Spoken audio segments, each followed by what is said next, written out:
cabeza en el tema de la salud mental, y yo creo que... now streaming live. Estamos live en Facebook, dicen. Sí, ahora sí empezamos. Buenas tardes con todos y todas los que nos acompañan el día de hoy. Les doy la bienvenida por parte de la Pontificia Universidad Católica del Ecuador, de la Facultad de Economía y del Instituto de Investigaciones Económicas de la PUCE a este webinar organizado conjuntamente con UNICEF, en el cual se presentarán los principales resultados de la encuesta sobre el bienestar de los hogares ante la pandemia de COVID-19 en el Ecuador. La presentación la realizará Pablo Samaniego. Él es profesor de la Facultad de Economía de la PUCE y coordinador del Laboratorio de Estudios sobre la Niñez y Adolescencia. Tiene una maestría en Desarrollo Económico, fue profesor de la Flaxo y antes de ello director de investigaciones del Banco Central del Ecuador. Posteriormente realizarán comentarios Joaquín González Alemán. Él tiene un máster en Relaciones Internacionales del Instituto Universitario Ortega y Gasset de Madrid y una licenciatura en Relaciones Internacionales e Historia Contemporánea del Vesalius College de Bruselas. Desde agosto de 2017 asumió la representación del Fondo de las Naciones Unidas para la Infancia, UNICEF en Ecuador, cargo que lo ejercerá hasta el año 2022. Y también realizará su comentario Andrés Mideros Mora. Él es PhD en Economía y Análisis de Política Pública. Cuenta con una maestría en Economía del Desarrollo y en Política Pública y Desarrollo Humano. Actualmente es decano de la Facultad de Economía y coordinador del Instituto de Investigaciones Económicas de la PUCE. Muchas gracias por acompañarnos y en este momento cedo la palabra a Pablo. Bueno, muchas gracias, Alejandra. Buenas tardes, Joaquín, Andrés. Bueno, estamos aquí para presentar los resultados con el programa que tenemos en la Facultad de Economía con UNICEF. Un programa original que fue cambiado radicalmente por la pandemia, un programa de investigación. Decidimos en el transcurso de este año, del año pasado, hacer una investigación cuantitativa. Antes de esto, el propósito era hacer más bien un análisis cualitativo de la situación de los niños, niñas y adolescentes. Entonces, hasta noviembre aplicamos esta encuesta, cuyos resultados les vamos a presentar ahora. Vamos a comenzar señalándoles cuáles son los principales... Perdón, estoy pasándome ahí se ve la presentación. Sí, se la ve. Ya. Entonces, bueno, en primer lugar,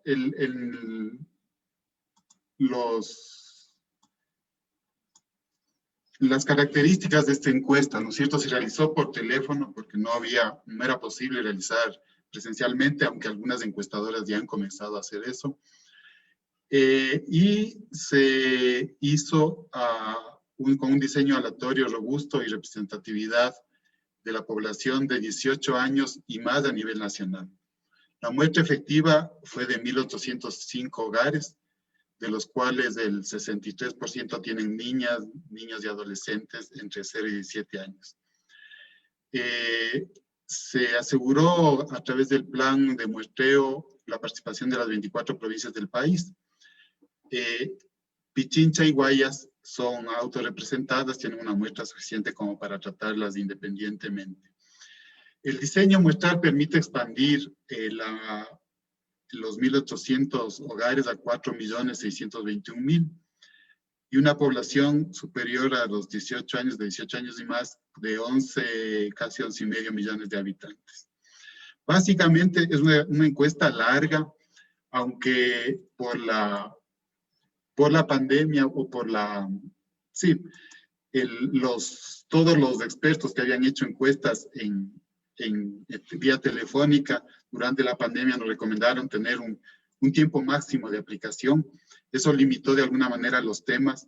Sin embargo, tenemos variedad de temas como salud, empleo, situación de los niños, niñas y adolescentes, el estado emocional y la seguridad alimentaria.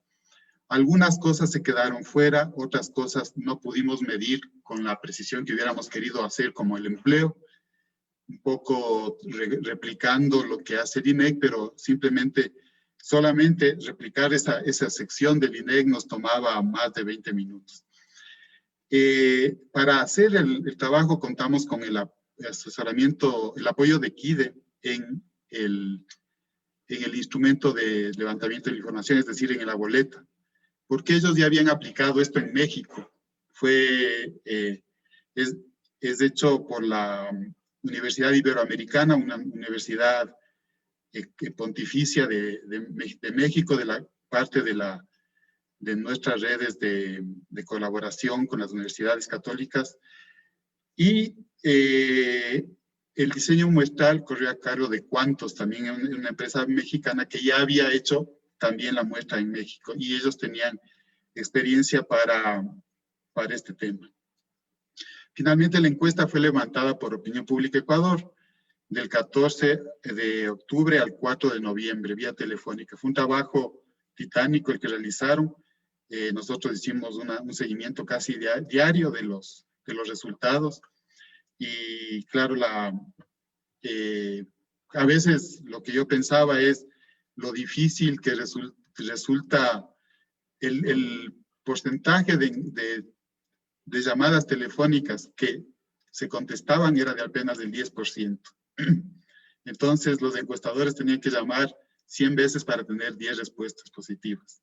Entonces, era un trabajo gigante, ¿no? Muy complejo. Así que le agradecemos, yo tengo un especial agradecimiento a Opinión Pública porque se hicieron un excelente trabajo. Bueno, pasamos a los datos. De los datos recopilados tenemos esta distribución de los hogares.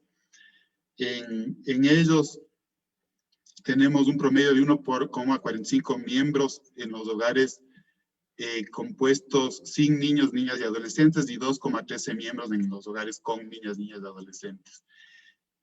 Hay que notar que el nivel educativo de los hogares con niñas, niñas y adolescentes es inferior al de los hogares sin niñas, niñas y adolescentes.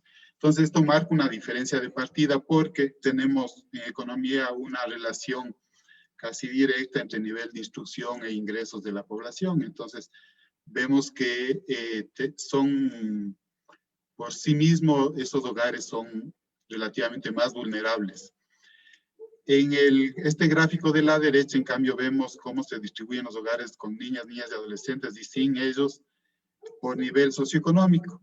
Este nivel socioeconómico fue construido con el apoyo de KIDE y se asemeja mucho a los ejercicios que han hecho aquí otras instituciones como el INEC.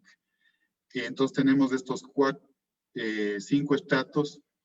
En los hogares con niños, niñas y adolescentes se concentran más en los estratos medio, bajo y medio, medio. En el estrato alto, en cambio, hay muchos menos niños, niñas y adolescentes. Entonces, vamos a comenzar por la parte más fuerte, tal vez, y que va a determinar una narrativa sobre lo que está pasando. Lo que estábamos viendo ahorita a través de la encuesta, y ahorita este viernes comenzamos con el levantamiento de la segunda ronda, estamos viendo que el deterioro de la situación de los ingresos y el mercado laboral que venía experimentando el país en el 2019, a finales del 2019, si comparamos con 2017 o 2018, se vio terriblemente agravado por la pandemia, ¿no es cierto? O sea, había una situación ya de deterioro y la pandemia lo que hace es botar y hacer mucho más crítica la situación. Entonces tenemos que en 7 de cada 10 hogares al menos una persona perdió el empleo. Y eso se diferencia en los hogares con niños, niñas y adolescentes, y se diferencia con los hogares sin niñas, niños y adolescentes, porque en estos ese porcentaje o esa relación llega a 6 de cada 10 hogares.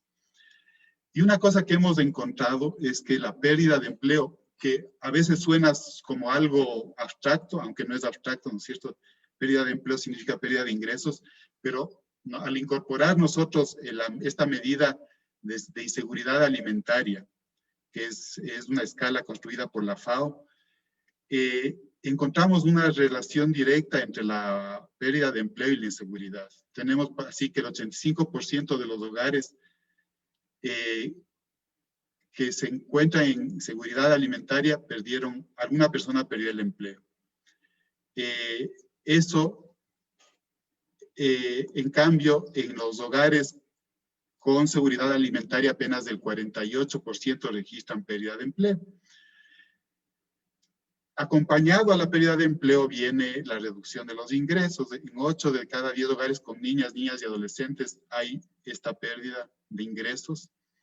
Y el efecto fue mayor que en los hogares sin niñas y adolescentes. Sabemos, cada vez se repite el mismo problema, ¿no es cierto? Los hogares con niñas y adolescentes son más golpeados por la pandemia. También tenemos, bueno, en los niveles socioeconómicos medio, bajo, medio, bajo y medio, un mayor porcentaje de hogares que perdió más de la mitad de los ingresos. Y por último, ante la pérdida de ingresos, hay más o menos el 5% de los hogares reporta que están trabajando niñas y adolescentes. Esos son más o menos 197,000 hogares y 264,000 niños, niñas y adolescentes. Es una cifra bastante importante. Estos son los gráficos. Aquí está la diferencia en la pérdida de empleo. La diferencia entre hogares con niñas y adolescentes y sin niñas y adolescentes. Y en la derecha vemos el porcentaje de hogares con personas que perdieron el empleo evaluados por seguridad alimentaria. Entonces,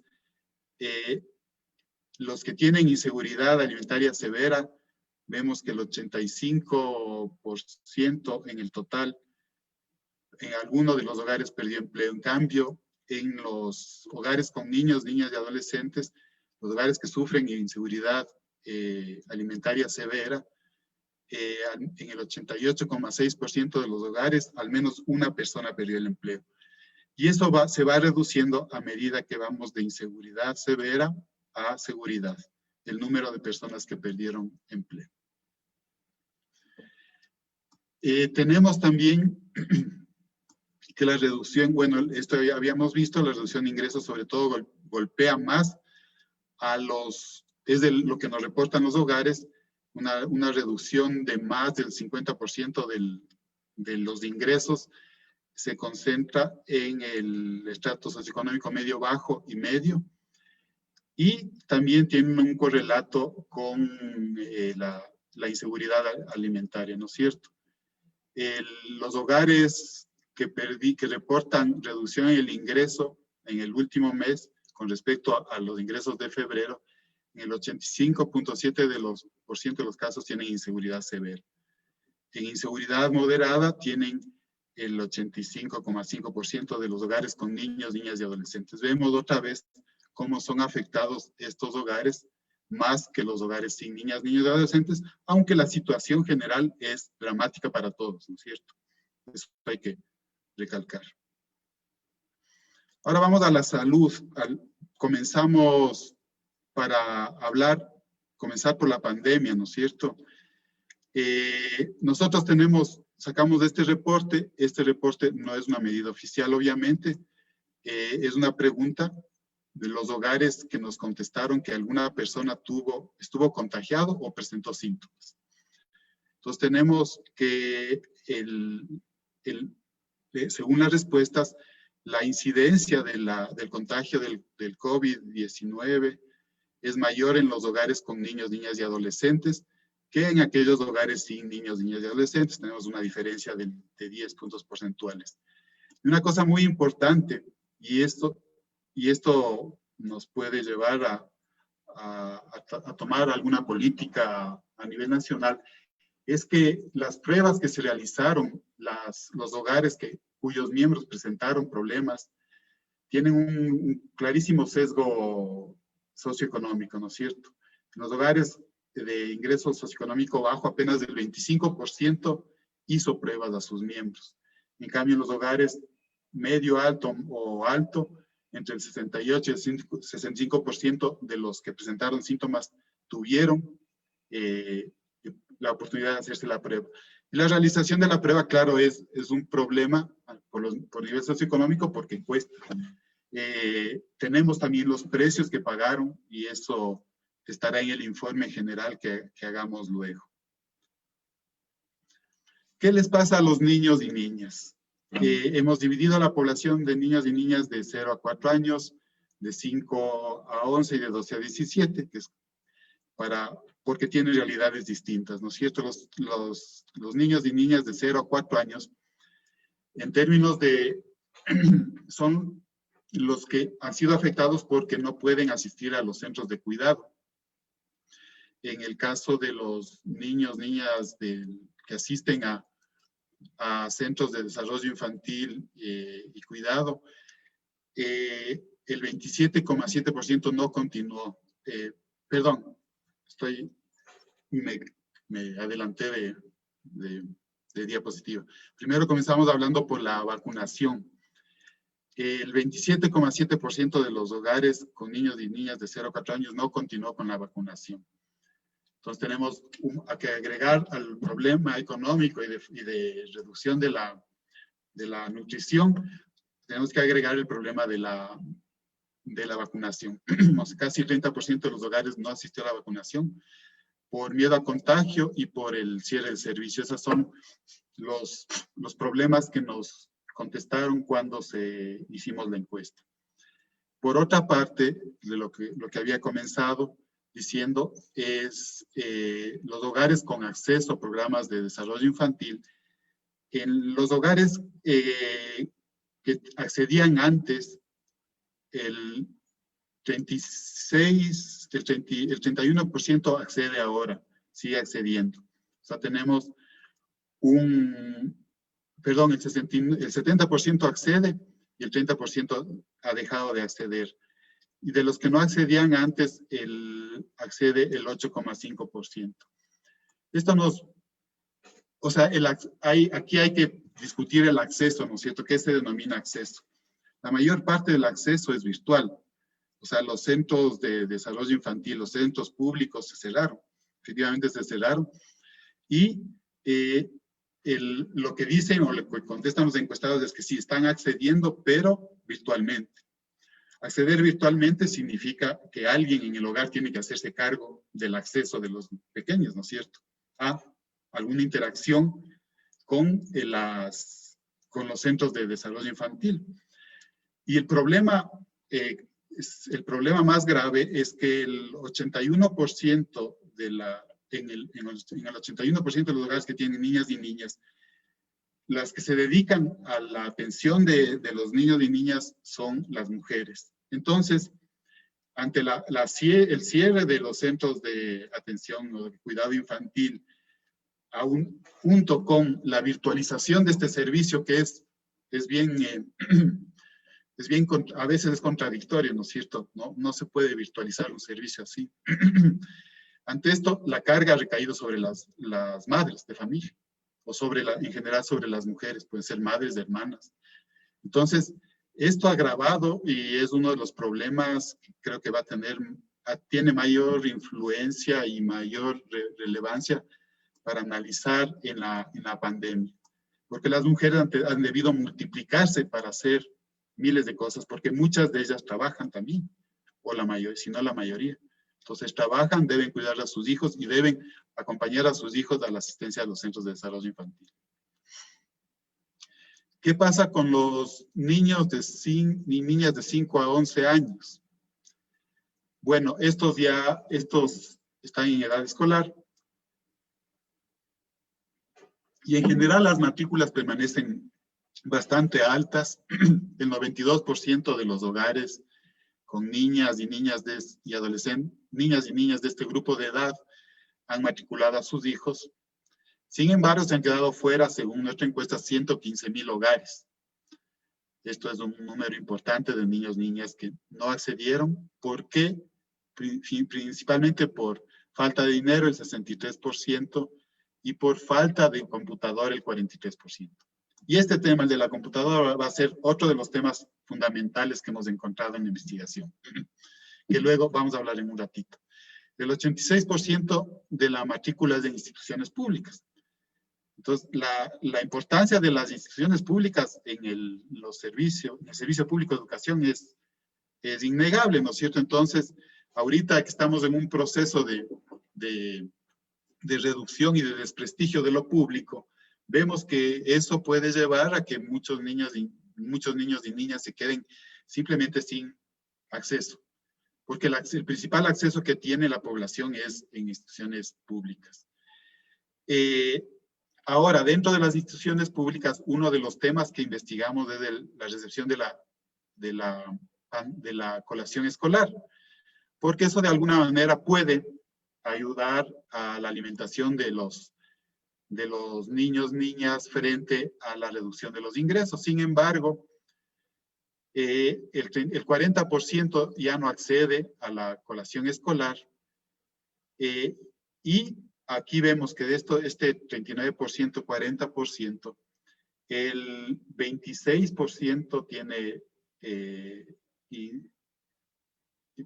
seguridad alimentaria severa, y el 27% inseguridad alimentaria moderada, y el 34% grave. Es decir, ahorita la colación escolar podría ser un medio para dar algún tipo de alimentación a los niños y adolescentes.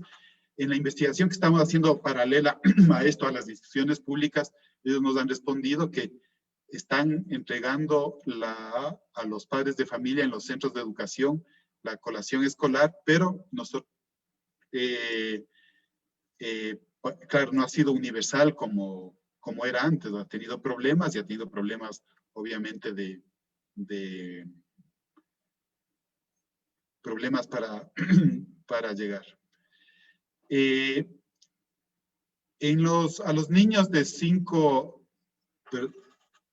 A los niños y niñas de 5 a 11 años, el 99% asiste a clases virtuales. Y aquí viene una de los hallazgos, de las cosas más interesantes que hemos visto, que 3 de cada 4 estudiantes se conectan a través del celular. Es decir, el celular se convirtió en el medio a través de los cuales los niños, niñas atienden a la escuela. Y claro, esa atención no podemos evaluar cualitativamente qué tipo de instrucción o de clases están recibiendo a través del celular. Lo único que sabemos es que se conectan a través de un celular, la gran mayoría, y que ese fue el medio a través del cual las familias resolvieron el problema de la conectividad. No se resolvió completamente con una conexión a Internet, porque además de eso era necesario tener un equipo de computación. Entonces, la utilización de celular, como vemos en este gráfico de acá, está estrechamente relacionado con el nivel socioeconómico. O sea, los hogares más pobres y de estrato medio bajo y medio, y hasta el medio alto, la mayor parte se conecta a través de celular.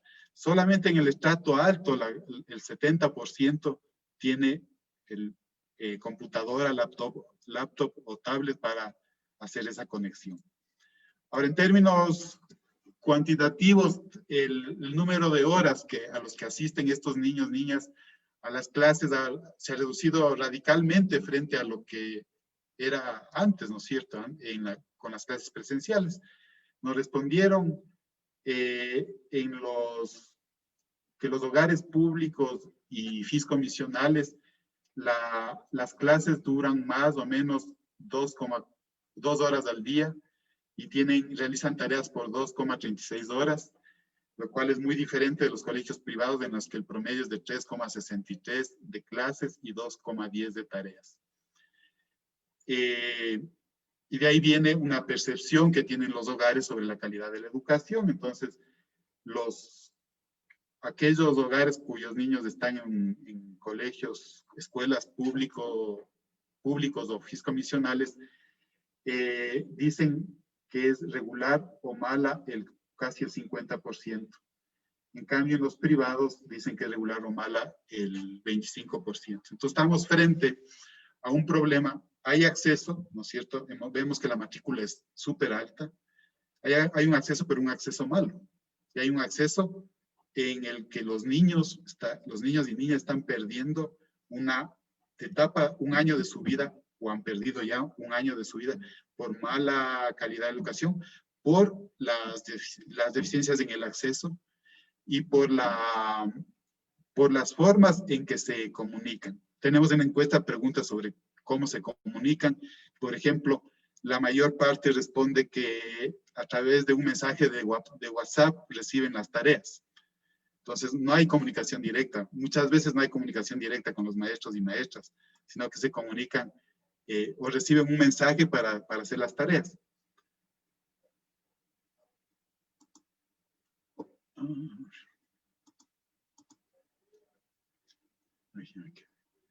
En los niños de 12 a 17 años, la situación es parecida, ¿no? Tenemos una matrícula alta de 93%. Los hogares sin matrícula de este segmento de población es de 95,000. Y las razones son la falta de dinero y por estar trabajando en la casa. El 34% por falta de dinero y por estar trabajando en la casa el 19%. El 85% de los adolescentes de 12 a 17 años asiste a instituciones públicas y fiscomisionales.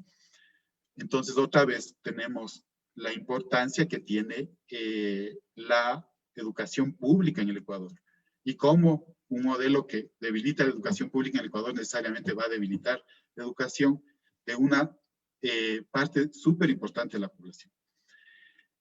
Hicimos también la pregunta sobre el acceso a la colación escolar y el 61% de los adolescentes no accede. Y vemos que cerca del 50% está con niveles de inseguridad alimentaria severa o moderada. O sea, la mitad de la población. Entonces, otra vez, un programa público que puede convertirse en un soporte en estos momentos no está funcionando como debería ser. El 99% asiste a clases virtuales, ¿no es cierto? Casi no existe clases presenciales. Otra vez, 3 de cada 4 de estos estudiantes se conecta a través de celular. Y tenemos, en la misma lógica de los niños, niñas de 5 a 11 años, vemos que el tipo de conexión está íntimamente relacionado con el nivel socioeconómico, pero tenemos, de todas maneras, incluso los hogares de nivel socioeconómico alto, en algunos casos no pudieron financiarse los computadoras para todos o tablets para todos. Entonces, esto nos dice además que no sabemos si es que las plataformas que usa el Ministerio de Educación y las plataformas que usan los colegios privados están adaptadas a los celulares o están adaptadas para ser vistas en computadoras, en laptops o en tablets. Porque eso cambia mucho la cosa. O sea, cómo se resuelve un examen, por ejemplo, en un celular y cómo se resuelve en una computadora. Yo, por ejemplo, he tenido problemas en la universidad con mis alumnos a veces porque algún alumno se le dañó la conexión vía computadora, tuvo que dar el examen por celular, perdón. Y claro, las preguntas de desarrollo de unos pequeños ensayos que les pido hacer no podían ser resueltos. Entonces, en todos estos detalles no hemos pensado, sino ahora que tenemos esta encuesta y que tenemos la oportunidad para cambiar y mejorar nuestras estrategias de enseñanza. Y eso, claro, en el caso del Ministerio de Educación es una tarea muy grande, pero que debería ser abordada. Las horas de estudio de los adolescentes es un poco más alta, tanto en los públicos y fiscomisionales como en los privados. Pero los privados tienen más exigencia de todas maneras, o sea, ocupan más horas de los adolescentes. Y también observamos la misma evaluación de la calidad de la educación. Hay un reproche a la educación público fiscomisional y una mejor evaluación de la privada, pero en el caso de los adolescentes, los que están en establecimientos privados, tienen una mayor calificación de regular y mala. ¿Qué pasó con la situación emocional de la familia y el ambiente familiar con la pandemia? Bueno, los resultados son bien complicados, ¿no es cierto? O sea, no podemos, bueno, a través de la escucha de las encuestas tuvimos algunos datos de cómo los encuestados respondían los problemas de los que están enfrentados, ¿no? Y claro, hay un problema de desánimo. El problema principal de los niños, niñas y adolescentes es la tristeza y el desánimo que tienen. Algunos, o el 32% de los hogares dicen que los niños, niñas y adolescentes se han puesto agresivos o tercos. Y así ustedes tienen aquí las categorías. Entonces tenemos un problema el 57% de los hogares no reporta situaciones emocionales preocupantes.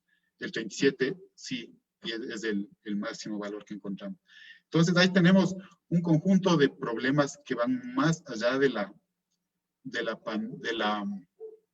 educación y de los servicios públicos convencionales, ¿no es cierto? Que estamos acostumbrados a dar educación, salud, digamos medicina, pero no salud emocional, que sería este caso, ¿no es cierto?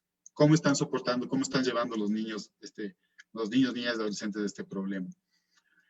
Y tiene que ver, además, con el estatus socioeconómico. Aquí vemos una clara diferencia entre los hogares en los que los niños y niñas se han sentido tristes o sin ánimo. Tenemos una incidencia de 54,8% en el nivel bajo, económico bajo, y esto se reduce un poco menos de la mitad, al 33% en el estrato alto. Entonces, por el lado emocional, la crisis de la pandemia también está afectando más a los niños de estratos bajos, medio bajo, de mayor manera, ¿no es cierto?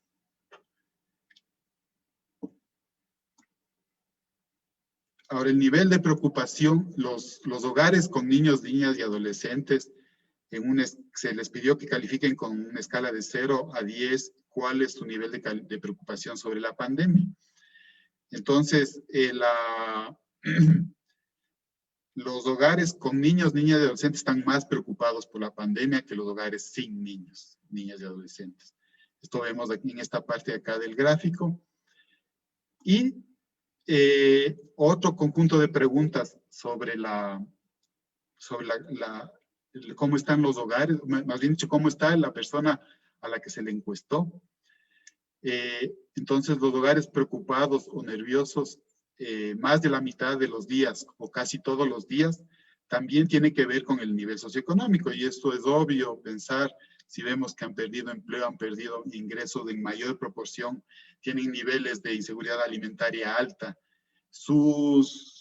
tienen problemas de conectividad para los niños. Entonces, la preocupación, los nervios y la preocupación que tienen esos hogares es mucho más alta que los hogares de estratos altos, ¿no es cierto? Y por último, la preocupación sobre la conflictividad o la percepción sobre la conflictividad.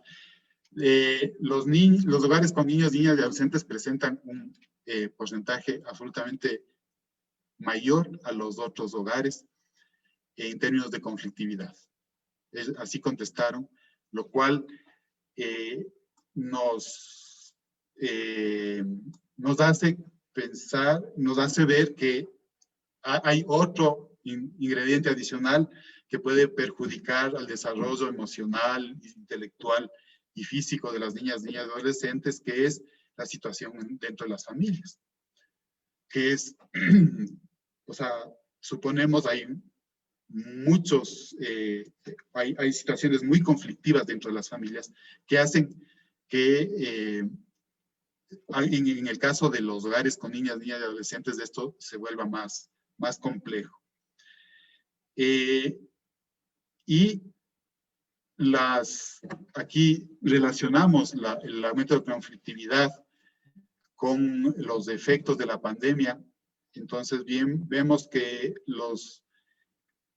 en el 26% los miembros, en el 26% de los hogares, los miembros con síntomas tuvieron mayor conflictividad.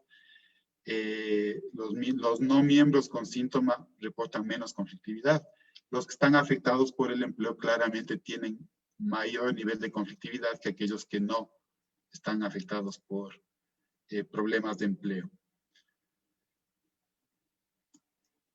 Y lo que habíamos dicho hace un momento, ¿no es cierto? El problema del cuidado, que puede ser un elemento que contribuye a la percepción de conflictividad, que es que el 80% de los hogares con niños de 0 a 4 y en el 69% de los hogares con niños de 5 a 11 años, las madres son las que habitualmente se concentran en el cuidado de ellos.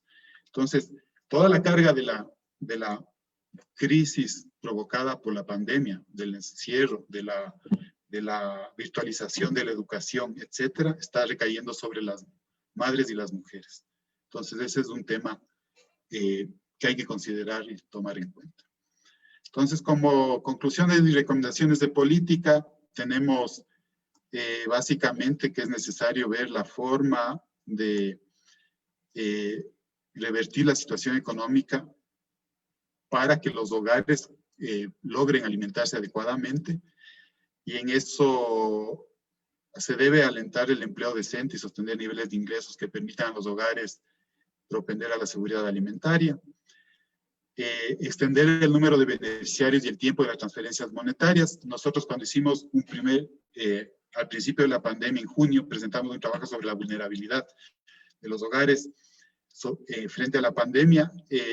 Ya hicimos una alerta sobre esto. Nos quedamos muy cortos en nuestras estimaciones porque pensábamos que la pandemia no se iba a demorar tanto, o los efectos, o las olas de contagio. Vemos que las olas de contagio siguen y que los efectos, ahora sí, medidos de la pandemia, exigen que el gobierno tome cartas sobre el asunto y tenga realice transferencias monetarias a los hogares que tienen más problemas, al menos a ellos. Reforzar y asegurar la atención a través de formas alternativas para llegar a grupos prioritarios, sobre todo por lo complejo que resulta el cierre de los servicios educativos y la virtualización de la enseñanza. Esto, como les había dicho antes, podría amenazar gravemente los progresos que ha habido en la educación, en el bienestar y el desarrollo logrado en las últimas décadas, ¿no? Para los niñas de los estratos bajos. Ahora tenemos un proceso de regresión muy fuerte que debe ser solucionado de alguna manera. O sea, se podría solucionar, por ejemplo, dando tablets a los niños de los hogares de menos ingresos, o a los niños de ciertos quintiles de ingresos. O sea, se debe pensar en algún tipo de solución, porque no podemos permitir que siga pasando, que esto se desenvuelva sin cambios sustanciales. O sea, con la pandemia lo único que hicimos fue virtualizar la educación, pero no nos preocupamos por qué más había ahí, ¿no es cierto? Y uno de los problemas fundamentales es recibir clases por celular o recibir clases con un medio más adecuado. Y la otra es que la administración pública se debe volcar a hacer un acompañamiento a los hogares en un paquete integral, ¿no es cierto? Para transitar adecuadamente la pandemia. Nos estamos refiriendo básicamente a los efectos de ánimo y de conflictividad que habíamos visto. Y es central, y repetimos otra vez, es central reducir la carga de trabajo a las mujeres en actividades del cuidado.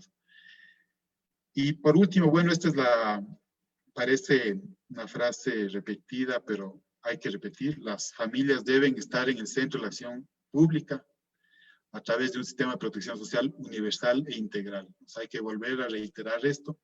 El gobierno tiene depositados unos fondos muy grandes como reserva internacional, y estamos frente a una situación como esta, como la que estamos describiendo. Muchas gracias. Muchas gracias, Pablo, por la presentación de los resultados de la investigación, muy interesantes en verdad. Y en este momento cedo la palabra a Joaquín, quien realizará un comentario de la presentación. Muchas gracias, Pablo. Muchas gracias por la presentación y por todo el trabajo previo que han venido haciendo desde la UCE, de la Universidad Católica, y junto con nosotros, con el apoyo de mis colegas de la sección de protección social. También a los investigadores de Equidad, de EQUIDE, y de la Universidad Iberoamericana de México. La verdad que nosotros con este trabajo lo que queremos es saber cuáles son los efectos de la COVID en los hogares de Ecuador, especialmente en los hogares que tienen niños, niñas y adolescentes. Tú lo dijiste al principio de la intervención, nosotros teníamos otro plan y como todo este año y en todo el mundo, la COVID nos lo echó por tierra, entonces decidimos pues monitorear la situación de la niñez, de los hogares con niños en términos de servicio, acceso a los servicios públicos, seguridad alimentaria, educación, salud y salud emocional, lo cual me parece estupendo porque no hace mucho estuvo por aquí en Ecuador el representante del secretario general para la salud y él dijo una cosa que a mí me llamó la atención en ese momento, antes de empezar la pandemia. Él decía que él quería equiparar la salud física con la salud mental y darle la misma importancia, porque en realidad la tiene. Yo creo que la pandemia nos ha llevado a esa conclusión. En esto tiene mucho que ver también la convivencia y cómo la convivencia en el interior de las familias, en el hogar, se desarrolla para poder nosotros también enfrentar esa crisis, ¿no? El hecho de que los niños no estén yendo al colegio hace que estén en casa. No están en casa y están estudiando como pueden, o bien con tablets, o bien con fichas pedagógicas, o bien con textos, o bien con teléfonos móviles, como pueden. Entonces eso también hace que los padres y las madres que están en una situación, pues muchos de ellos que han perdido el empleo, hay una cierta crispación en los hogares, ¿no? Yo creo que todos somos conscientes de que lo vivimos también en nuestros propios hogares, que esta situación está llevando a límites que no conocíamos, lo que es la salud mental y la convivencia en los hogares. La pandemia ha traído consigo también destrucción de empleo. Esto ha afectado inmediatamente a la seguridad alimentaria. Estamos viendo que es una de las preocupaciones mayores que tenemos, es la inseguridad alimentaria severa y moderada en los hogares con niños, ¿no? Entonces, como tú dijiste, 8 de cada 10 hogares, casi 8 de cada 10 hogares con niños, niñas y adolescentes han visto afectados sus ingresos, pues esto, como consecuencia de la crisis, pues esto tiene implicaciones de toda índole, ¿no? Decimos también que la crisis golpea de distintas formas a los hogares con niños y niñas con respecto a los que no la tienen, ¿no? Y esto es lo que hace la encuesta, indagar sobre estas distintas dimensiones del cuidado, de la seguridad alimentaria, salud, educación y relaciones familiares. En el cuidado también hemos visto que suelen ser las mujeres las que han llevado la carga más grande en términos de cuidado, las que estaban al lado de los niños haciendo los deberes, las que preparaban la comida, y eso también tiene implicaciones para que estas mujeres pues, puedan acceder al mercado laboral y puedan hacer sus trabajos igual que todo el mundo. Esa conciliación debe llevarse a cabo dentro de las familias, ¿no? Y los resultados que a mí me llaman la atención, pues el tema de los niños menores de 5 años que antes iban a los centros de desarrollo infantil y ya no lo hacen. Y eso acaba, como digo, recayendo, ese trabajo, ese cuidado recae sobre todo desproporcionadamente sobre las mujeres. Es verdad también que los niños menores de 5 años es muy difícil que puedan seguir cualquier actividad delante de una pantalla y casi que yo diría que no, casi que no es bueno que lo hagan, ¿no? Entonces, eso es un resultado de la encuesta que me llama la atención. El tema del ámbito educativo, claro, los estratos más vulnerables, tú decías, el celular es el principal medio para conectarse a clase y el estrato más rico es el laptop o las tablets, ¿no? Y la verdad es que yo entiendo que la educación en línea no puede nunca, no podrá, yo creo, no, suplantar a la educación presencial, ¿no? En este sentido, a mí me parece muy, muy importante que nosotros vayamos pensando cómo los niños pueden regresar a la escuela. Sabemos que hay una pandemia, pero sabemos también que hay un plan de continuidad educativa del Ministerio de Educación que llama justamente a un retorno progresivo a las aulas. Y ese retorno progresivo yo, de verdad, lo pienso y digo, bastaría con que los niños fueran a la escuela un día en semana, quizás 2, y vamos viendo, porque de esa manera tenemos al chico o a la chica cerca de la escuela, tenemos contacto con los profesores, tenemos socialización con los niños. Todo esto, por supuesto, con todas las medidas de seguridad, con las ventanas abiertas, con la distancia que sea posible, con mascarilla a partir de cierta edad, lavado de manos, todo esto, pero me parece muy importante que los niños vuelvan al colegio. Un año más así va a hacer una mella tremenda en la salud mental de los chicos. Yo creo que mi directora ejecutiva de UNICEF lo ha dicho a nivel global, que esto va a tener consecuencias muy graves. Entonces tenemos que pensar verdaderamente, y eso de una forma también libera también a los padres de poder ir a trabajar ese día, por ejemplo, ¿no? Poderse ocupar de otras cosas. Entonces tiene implicaciones que van más allá del aprendizaje, más allá de lo educativo. Tienen implicaciones sociales, familiares, pero también económicas. Entonces yo creo que ahí nosotros, el plan de continuidad educativa, de pensar que los niños vuelvan al colegio y vayan tomando contacto y vamos retomando el contacto con las aulas, y no digo que vuelvan de un día para otro 5 días en semana de 8 a 4 de la tarde, no, no es eso. El plan de continuidad se tiene que asegurar que los niños pueden volver a las escuelas progresivamente y que efectivamente si hay contagios, si hay un brote, los niños vuelven a casa y seguimos trabajando en línea. Eso es la idea del plan de continuidad educativa, eso tenemos que poder pasar ese mensaje, ¿no? Y el otro tema es el tema del estado de ánimo, ¿no? Que tú decías que el 52% de los hogares, el 53% reportaron que los niños han estado sin ánimo o tristes, en contraste con el nivel socioeconómico alto, que es el 33%, de 53 a 33, dependiendo del estado, digamos, del estrato económico socioeconómico de la familia, ¿no? Como digo, eso es preocupante, ¿no? Los efectos de esta crisis van a marcar a los niños, y alguien decía muy sabiamente que estamos todos en una tormenta, pero estamos en diferentes barcos. O sea, hay que estar en barcos más pertrechados, más preparados para el maraje, para la fuerte marejada, y otros que están en un cascarón de nuez, a efectos, digamos, a expensas de una ola, para caerse al mar y ahogarse, ¿no? Entonces, tenemos que ser muy conscientes de que no todos estamos en una misma tormenta, pero no todos estamos en la misma embarcación para hacer frente a esa situación, ¿no? Creo que, por supuesto, que debemos priorizar el apoyo y la protección social a las personas con más dificultades. En este sentido, bueno, me alegro de que el acuerdo con el Fondo Monetario Internacional, una de las condiciones es justamente aumentar los bonos, la protección social a los estratos más pobres, pasar de un 30% de cobertura a un 80% de cobertura. Eso está muy bien, pero como yo también he dicho, no me parece que sea suficiente los bonos. Hay que ver que los servicios sociales, los servicios de educación, salud, primera infancia, estos servicios también están, digamos, son de calidad y están accesibles a todos los niños, ¿no? Eso es muy, muy importante. Nosotros hemos venido también alertando sobre la necesidad de proteger e incrementar la inversión en los servicios sociales que involucran y dan un apoyo a las familias con niños, niñas y adolescentes. Y en este sentido, pues bueno, esperemos que la reforma tributaria sea una reforma progresiva que permita al Estado contar con esos recursos, porque si no, yo no sé tampoco cómo vamos a hacer frente a una situación de la seguridad social que está en déficit, a una deuda también que los niños de ahora van a tener que pagar el día de mañana.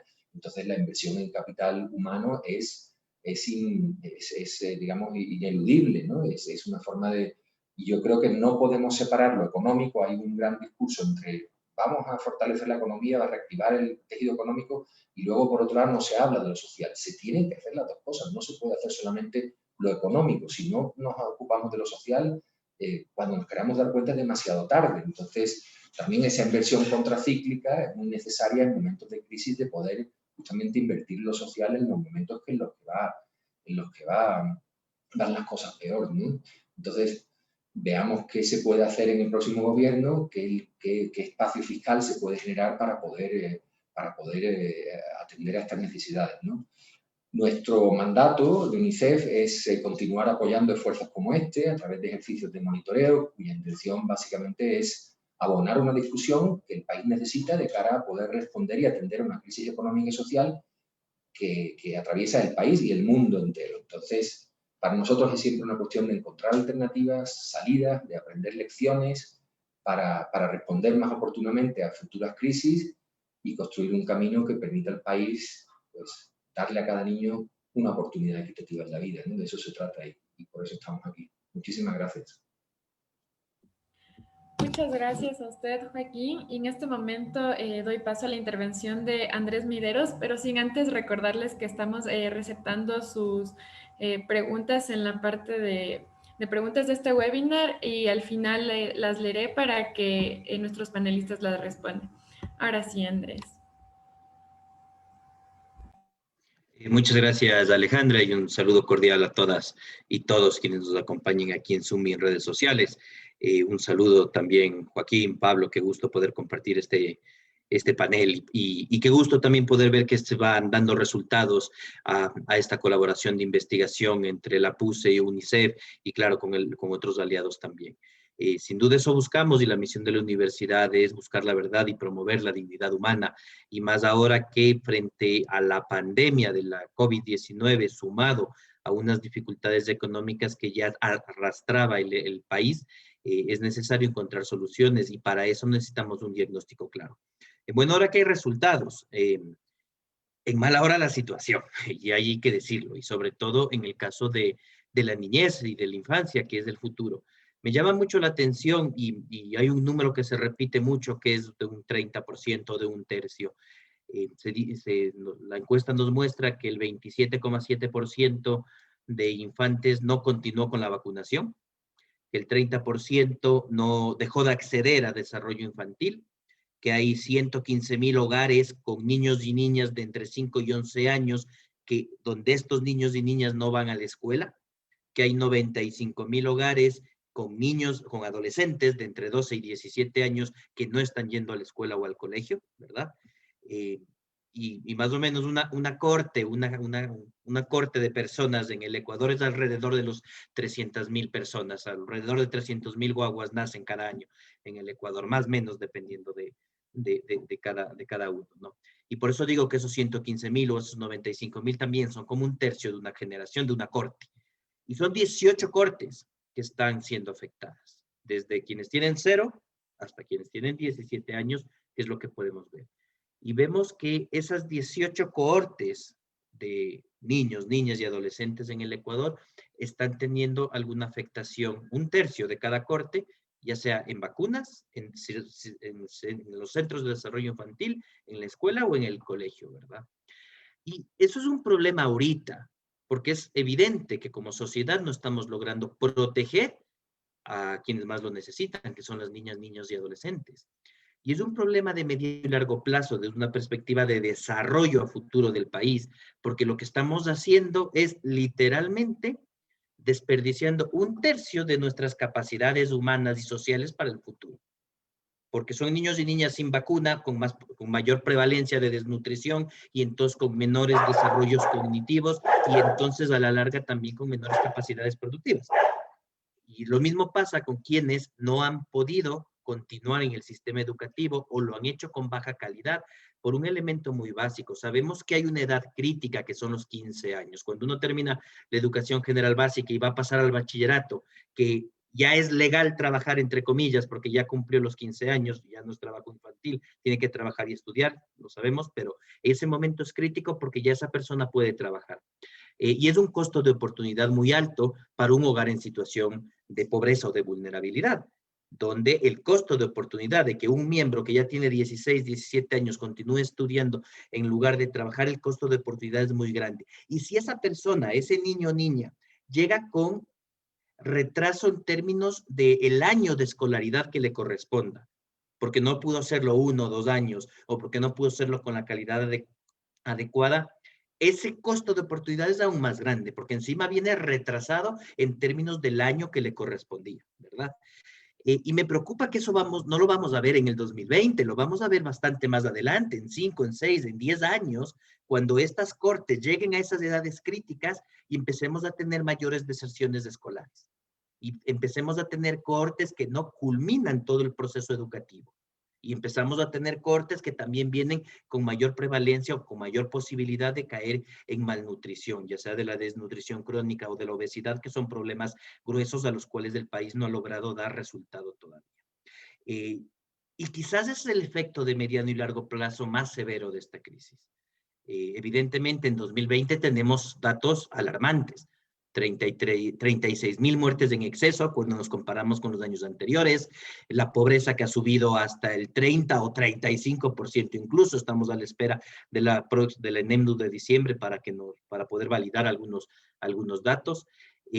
Tenemos cerca de 1,800 niñas menores de 14 años que tuvieron un hijo o una hija, fruto de una violación, ¿verdad? Entonces, tenemos ya datos muy duros, inmediatos que veníamos arrastrando e inmediatos por la crisis del COVID en 2020.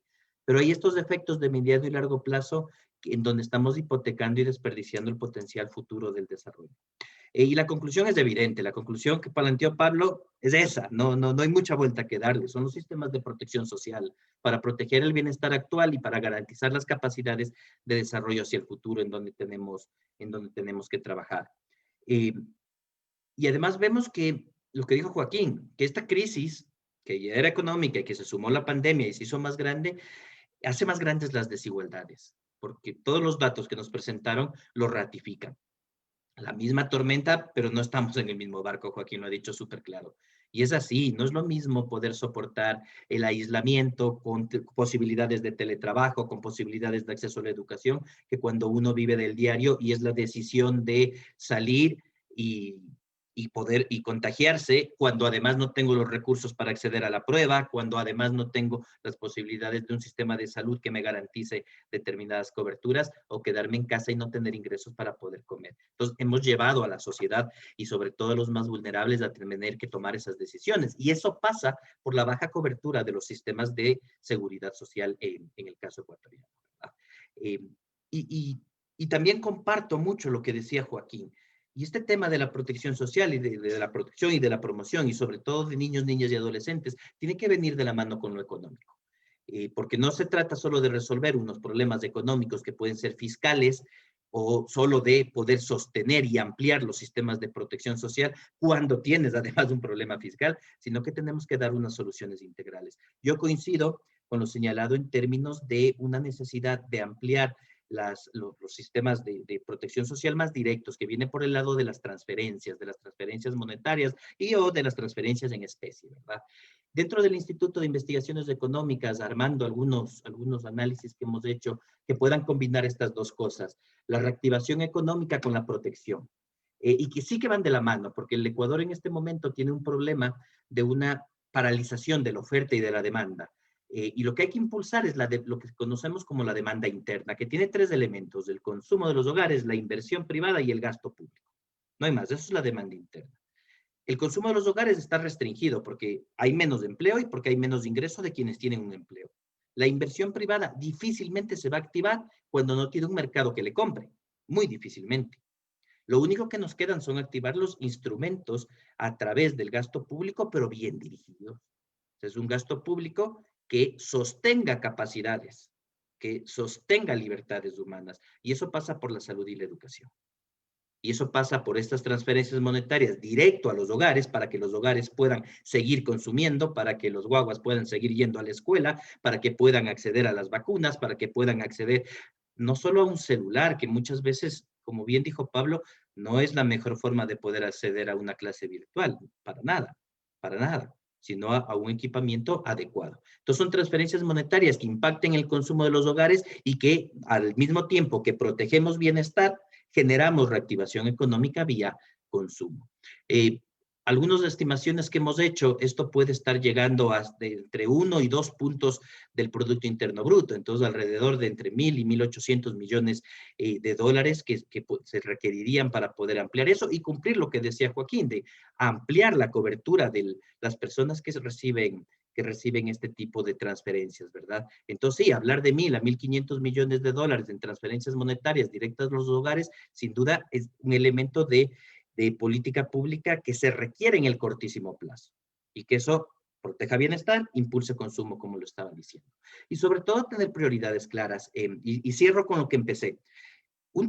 Estamos hipotecando 1/3 de 18 generaciones en términos de las capacidades que niños, niñas y adolescentes están desarrollando. Y eso es un problema de una falta de protección actual y un problema que vamos a ver también a futuro en términos del desarrollo que podemos tener como país. Entonces, sin duda, las alertas que nos da la encuesta nos permiten, creo yo, aterrizar un diagnóstico muy claro y muy específico para poder aportar al debate público en términos de soluciones. Muchísimas gracias y enhorabuena también por el esfuerzo realizado. Gracias.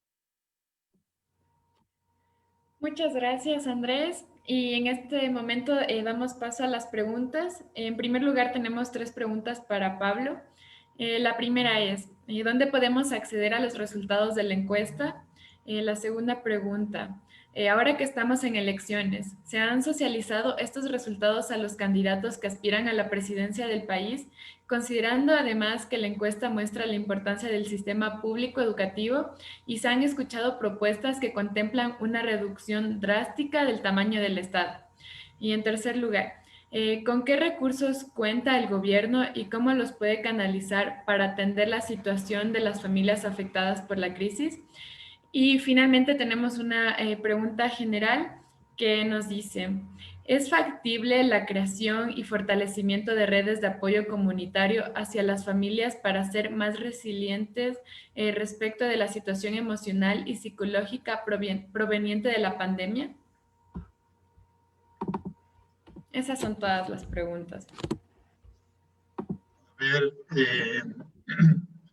comienzo contestando al Esteban Lucero. ¿Cómo estás, Esteban? Mucho gusto. Gracias por estar aquí. Me parece que sí hay recursos, ¿no? O sea, tenemos, como acaba de decir Andrés, se necesitan 1.500 millones de dólares. Existen esos recursos en el país. O sea, por último puede ser dinero, puede ser endeudamiento. Un endeudamiento adicional de 1.500 millones de dólares para salvar a la gente. Creo que es muy bien gastado. Estamos gastando ahorita, estamos consiguiendo crédito para hacer una renegociación de un crédito con Chile para asumir una política con respecto a las ondas, a las frecuencias 5G. O sea, ¿cuál es la preocupación que tienen las autoridades sobre la situación social del país? Ninguna. Entonces, dentro del, y como dijo Joaquín, el Fondo Monetario se comprometió y dentro de la carta, la última carta, está una elevación sustancial de los recursos para los sistemas de protección social. Entonces, eso está contemplado. Hay que aumentar algo más. Por último, y ese ha sido mi planteamiento desde el principio de la crisis, hay que volverle a esta sociedad solidaria y no quedarnos solamente con el discurso de que la pandemia nos cambió, sino hacer que la pandemia nos cambie realmente, ¿no es cierto? Y que los sectores que más recursos poseen tengan que pagar un impuesto a la renta más progresivo, un impuesto al patrimonio. O sea, hay que hacer esta sociedad más justa, o sea, quitarle la inequidad de la que hablaron Joaquín y Andrés a través de una redistribución del ingreso. Entonces, 1.500, si es que esta sociedad no es capaz de poner 1.500 millones de dólares o un monto por ahí para dar aporte a los que están ahorita padeciendo hasta hambre, entonces no se debe llamar sociedad simplemente. O sea, el concepto de sociedad es una de las partes del concepto de sociedad. Con respecto a las otras preguntas, bueno, el informe de los resultados, de los principales resultados, está colgado, va a estar colgado desde mañana en el sitio web del Instituto de Investigaciones, así que haremos podremos mandar un comunicado a las campañas de los presidentes para que lean y se enteren. Pero yo dudo mucho que algunos cambien su posición, porque la posición de algunos candidatos a la presidencia es que el sector público no sirve. O sea, tienen eso sin mayor reflexión, plantean simplemente, sin conocer los datos, ¿no es cierto? Y aún así, conociendo los datos de salud, por ejemplo, son, si vemos, por ejemplo, y estoy haciendo otro trabajo, y por ejemplo, las atenciones médicas de la salud pública se multiplicaron, pasaron de 5 millones a 65 millones, de 6 millones a 66 millones, perdón, en el lapso de 10 años. Entonces, y los que hablan de achicar el tamaño del Estado, pueden, o sea, tienen todo el derecho a hablar de eso, pero nos tienen que decir cómo van a solucionar el problema. O sea, ya, achiquen el tamaño del Estado, ¿cómo van a solucionar el problema de la educación que vimos con esta encuesta? El problema de la atención de la salud, que está en los datos de los registros administrativos de salud que tiene el INE. ¿Cómo van a resolverlo? O sea, es bonito hablar, decir, sí, yo voy a reducir el gasto público. La pregunta es, ¿cómo? ¿Cómo se va a reducir? O sea, esa creo que es la pregunta fundamental que deben responder los candidatos. No si van o no van a reducir, porque algunos candidatos van a querer reducir a ultranza. La pregunta es, ¿cómo? Que nos expliquen. A ver, entonces, estos 500,000 niños que se van a quedar sin escuela por la reducción del gasto público, van a tener esta opción. Que nos digan qué opción. Eso es lo que necesitamos de los candidatos a la presidencia. Y la penúltima pregunta sobre las bases de datos, sí, estarán disponibles luego de que pasemos la segunda ronda y que la base de la segunda ronda esté bien depurada. Ahí haremos pública para ver si es que se estimulan y se hacen más estudios sobre el tema en base a estos datos, ¿no es cierto? Y creo que las otras preguntas les dejo. La otra pregunta sobre la solución comunitaria les dejo al Joaquín y al Andrés para no monopolizar la palabra. Gracias, Pablo. Yo sospecho, no, estoy seguro que eso ya está ocurriendo, en el sentido de que, bueno, familias, amigos, conocidos, nos apoyamos unos a otros, ¿no? Ya sea virtualmente o de manera física, si tenemos contacto con otras personas. Yo creo que sí que está ocurriendo. O sea, la sociedad no está esperando que nos solucionen los problemas el Estado, las ONGs o la cooperación internacional. La gente se organiza y se apoya, ¿no? Yo sé que, bueno, no sé, de las llamadas a los familiares para ver cómo están, hasta, no sé, a mí me vino a ver una vecina con un saco de naranjas cuando estábamos en plena pandemia, y si se van a estropear, te las regalo. En fin, creo que hay formas de apoyarse y creo que están ya en marcha, ¿no? No sé qué tan organizadas están, pero la sociedad no espera que se le saquen las castañas del fuego. Hay formas de responder, ¿no? Eso es lo que puedo... Es muy vaga mi respuesta, pero yo sospecho que sí, que haya algunos mecanismos de apoyo entre las personas y las comunidades, ¿no? Cuanto más alejadas, probablemente más remotas estén, probablemente sea mayor ese apoyo, ¿no? Estoy pensando en comunidades indígenas o en comunidades apartadas donde, como no hay otra cosa, la gente se tiene que apoyar, ¿no? Y ahí sale la solidaridad a flote, ¿no? Es importante que siga siendo así, ¿no? Es muy humano.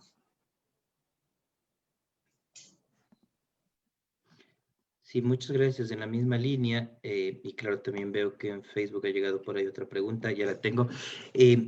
Yo estoy de acuerdo en la importancia que tiene la creación y el fortalecimiento de redes de apoyo comunitario. La pandemia nos ha enseñado muchas cosas. De entrada nos ha enseñado una nueva falla de mercado, aparte de los monopolios, las externales y demás, que es una paralización, una pandemia. Simplemente los mercados dejaron de existir, ya ni siquiera fallaron, se apagaron. Es como que le desconectaron la energía, digamos, a eso. Y los mercados son absolutamente incapaces de poder responder dentro de una pandemia. Primero, en términos de eficiencia, no funcionan. No hay quien oferte y no hay quien demande. Y segundo, evidentemente, en términos de equidad, porque si aún así funcionaran, se haría mucho más profundo lo que hemos visto, que el que no tiene recursos no accede ni a vacuna, ni a servicios, ni a la escuela.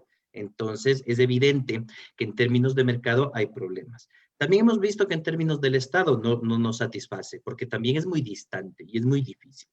Y quizás ahí digo esto porque normalmente nos quedamos en la discusión Estado-mercado y nos olvidamos que hay una tercera forma de hacer las cosas y que quizás es la más natural y que es a través de la asociatividad y todos los elementos comunitarios, lo que se llaman las economías sociales y solidarias, ¿verdad? Y eso tiene que ver con la recuperación de esos lazos en común, que además aquí fue mucho más fácil para el quien tenía...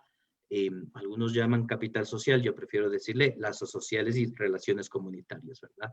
Redes de apoyo comunitarias. Quien podía apoyarse en familiares, en amigos, en vecinos, etcétera, también vimos que de alguna forma tenía mayores capacidades o medios de sobrevivencia y medios para poder salir adelante. Entonces, sin duda que una apuesta tiene que venir en ese sentido, en términos de lo social, pero también en términos de lo económico. Ha sido absolutamente claro que para poder acceder a bienes y servicios básicos que sostengan la vida y satisfagan necesidades, comida, por ejemplo, hay que apostar con mayor fuerza a elementos de circuitos cortos de producción y de comercialización y de consumo. Entonces, volvemos a una lógica de dinámicas económicas locales que me permita satisfacer mis necesidades lo más cerca posible. Además, que ahora para la reactivación es lo mismo. La mejor forma de reactivar la economía en este momento es comprar lo más cerca que uno pueda vivir. Además que es lo más seguro, también es lo más eficiente en términos económicos, porque permite que circule de mejor manera la liquidez, que es el principal componente de reactivación en este momento. Entonces, sí, sin duda, quien tenía mejores relaciones comunitarias y lazos sociales creo que tuvo mejores capacidades frente a la crisis. Y también, pensando el futuro es, en términos estatales e institucionales, de descentralización, en términos económicos, de circuitos cortos de producción y de comercialización, en términos de organización económica, de asociatividad y cooperación, más que de competencias. Ese es el futuro, sin duda, si es que queremos convertirnos en una sociedad con una economía mucho más resiliente. Y lo que llegó desde Facebook que me pasaron también dice sobre cómo financiar ese aumento de gasto público para reactivar el consumo y qué con los subsidios. A ver, efectivamente, algunas estimaciones que hemos hecho nos hablan de medio punto del PIB, unos 400 millones que necesita el sector el sistema sanitario para traer vacunas, para distribuir las vacunas y para fortalecerse, y alrededor de 2 a 3 puntos porcentuales del PIB que se necesita para inyectar a través de diferentes elementos de transferencias monetarias. 1.500 millones en transferencias monetarias y focalizando justamente en niñez y adolescencia, es al menos mi propuesta, es lo que se requiere. ¿Cómo financiarlo? Yo simplemente quiero dejar algunos datos adicionales a lo que Pablo ya dijo.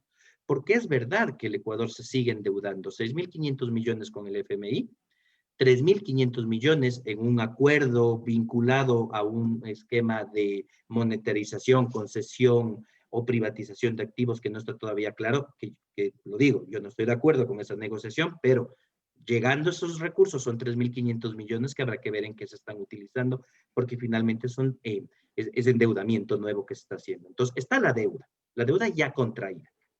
Pero si no queremos endeudarnos más, que yo recomiendo endeudarnos lo menos posible, recordemos que en lo que se llama gasto tributario. El gasto tributario son los impuestos que por ley no se pagan. Deducciones, exenciones, exoneraciones o incentivos tributarios. La diferencia es que cuando va a los hogares llamamos subsidio, cuando va a la empresa llamamos incentivo tributario, pero es lo mismo. Son impuestos que dejamos de cobrar o recursos que transferimos hacia determinado sector de la sociedad, ¿sí? Eso el Ministerio de Economía y Finanzas del gasto tributario lo estima en 6 puntos del Producto Interno Bruto. Alrededor de 5.800 con la caída del PIB, 5.800 millones de dólares. Ahí hay 5.800 millones de dólares. De esos, 2.800 millones de dólares es subsidio al impuesto a la renta de las sociedades. Se llama incentivo tributario. Recuerden, a esas inversiones nuevas que no pagan impuesto a la renta por 5, 10 o hasta 20 años. Y otros incentivos tributarios que están en la ley, son legales evidentemente, suman alrededor de 2.800 millones de dólares al año. Ni siquiera nos hace falta eliminarlos por completo, sino simplemente evaluar y reducir la mitad, que se queden con ese incentivo aquellas empresas que generen empleo, aquellas empresas que hagan una transformación tecnológica biosegura o sustentable, que se queden con ese incentivo tributario porque pueden estar generando un valor social. Pero las que no tenemos por qué darle 2.800 millones de subsidio cada año al impuesto a la renta de las sociedades cuando necesitamos 1.500 millones para evitar que la gente caiga en pobreza, garantizar que los niños vayan a la escuela y reactivar la demanda agregada. Otro dato, tenemos 4 puntos porcentuales del PIB, alrededor de 4.000 millones en evasión y elusión fiscal. Es decir, no hay todos los recursos que una sociedad quisiera. Y el problema económico es eso. No haríamos falta economistas si los recursos fueran ilimitados. Se estudia la economía porque los recursos son escasos. Hay una restricción y hay unos objetivos. El punto es de reasignación dentro de lo que ya tenemos con prioridades claras. Que la prioridad clara, yo insisto en este momento, y Pablo también lo ha dicho, y Joaquín también, salvar la vida de las personas y garantizar, sostener las capacidades, sobre todo de las nuevas generaciones, porque sabemos que el dólar mejor invertido es el dólar en la niñez y la adolescencia. Gracias. Gracias, Andrés. Y ahora sí, damos por finalizado este webinar, agradeciendo mucho a Pablo por su presentación, así como a los comentarios de Joaquín y Andrés. Gracias de parte de la Pontificia Universidad Católica y del Instituto de Investigaciones Económicas. Sin más, con eso nos despedimos y muchas gracias por acompañarnos. Hasta luego. Chao, gracias. Gracias, hasta luego. Buena tarde.